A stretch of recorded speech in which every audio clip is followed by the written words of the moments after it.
What is up, everybody? Today, I'm going to be telling you about everything new in the Tourmaline update for Fruit Forager. Let's obviously get straight into it. Now, this update was probably the biggest update Fruit Forager has ever had, and the first thing, and the main thing that they added, was Zone 30. Yes, they added Zone 30. It's called the Crystal Cliffs, and the fruit there are called Wars Booms. They look like this, like blue little line thingies, I don't know. And I had no idea these were even a real fruit. They also have Xylophia Wars Booms and Kigelia Wars Booms, being the rare and, the epic and legendary respectively. There's also two new crates in this area, being up here and down here in Tourmaline Station D, which is also what they added new. A Tourmaline glider being the last Tourmaline gear we need in order to get the full Tourmaline set. They also added Wars Boom seeds, of course, and also in Zone 30 is the new shop. Well, it's not really a shop, it's more like a hub, but they added the Portal Plaza. And it has a bunch of portals which you can open by finishing the indexes.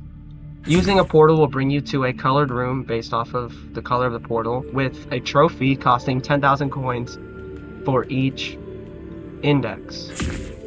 The trophies look like this. Give me a second, going over to my base. The trophies look like this.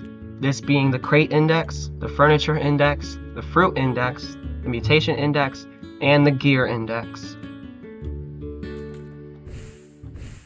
Another new thing that they added was level 50 plot slots. You can now get plot slots at level 50 for 250 tickets each. However, there is a bug in the game right now where ticket printers do not work on other slots. So if you want to still use your ticket printers, keep them on slot 1. Another new thing that they added was, of course, the 7th lever in Tourmaline Station D. But because of the 7th lever, you need to open this area now, which has been fully finished. A, B, C, and D, to light up this door so you can enter it, you must have bought all the Tourmaline gear, being the boots, the bag, the amulet, and the glider. Once you purchase all 4 Tourmaline gear, you can access this area over here, which brings you into the newest zone, Zone T, or the Tourmaline Zone, which has Terups, Madu Terups, and Susu Terups. And then there's also a new mythic fruit on this mythical terup tree called the Tourmaline terup. It takes 6 hours to grow. And yes, it will reset if you leave your server, which kinda sucks, but it is the most expensive fruit in the game, costing $5,858 when you sell it. I know, that's a lot. Anyways, another new thing that they added into the game was a Tourmaline crate right over here, so don't forget about this one. In the Zone T shop is actually an upgrade that I wasn't expecting. You can buy an increase to the max amount of certain things you can have. Before, you could only have 1 ticket printer. If you spend $100,000, you can have 2 ticket printers. It's literally revolutionary.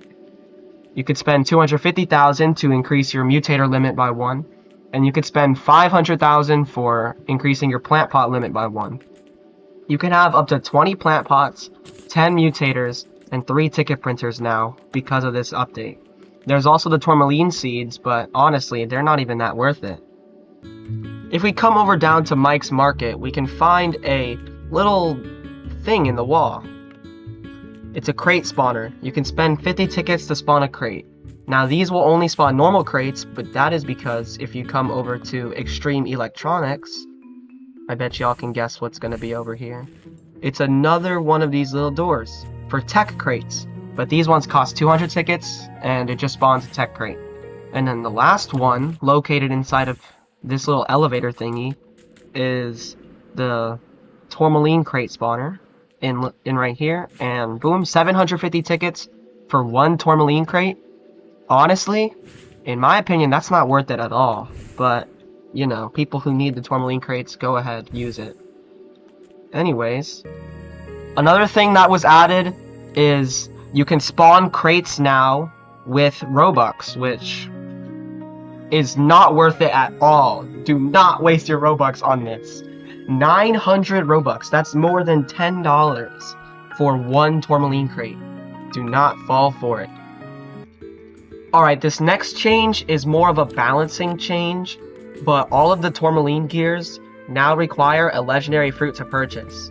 And the legendary fruit is based off of the zone that they're in. So the boots, which is in the tundra, would need a giant kiwi and 250,000 coins, whereas previously it was only 250,000 coins. The bag needs a bergamot orange and 300,000. The amulet is actually the same, still being 350,000 and all of the uniques. And the tourmaline glider needs 400,000 coins and a Kagelia Wars Boom, or the legendary in the Wars Boom area, aka Zone 30. The ticket truck was actually moved to be right here, but honestly, that's not really a noteworthy change, because the ticket truck is still exactly the same, just in a different spot.